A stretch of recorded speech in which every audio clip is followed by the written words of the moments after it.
In today's video, I'm going to teach you how to add an admin in Goodday. Adding an admin is really useful when you want other people in your organization to help manage settings, users, and permissions without sharing your own account.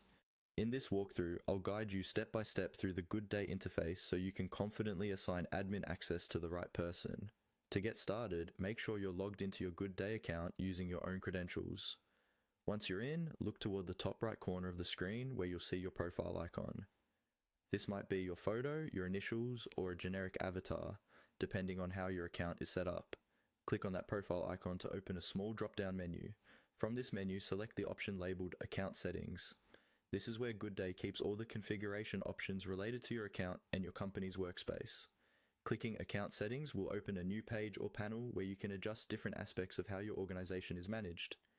Inside Account Settings, look for the section called Human Resources or HR. This is where Goodday groups everything related to your company's users, roles, and permissions.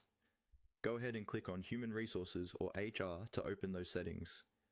Once you're in the HR area, you should see several tabs or options related to people and access. Find and click on the one labeled Admins.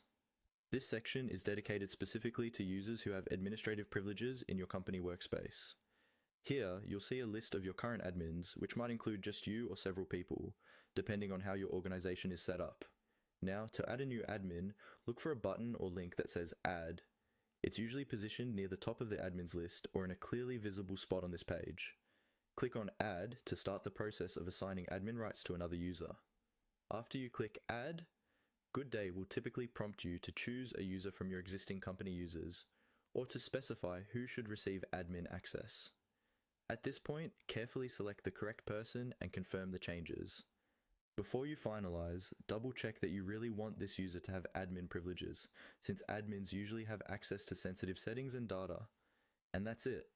By following these simple steps, you've successfully navigated through your profile, account settings, HR, and admin section to add a new admin in Goodday.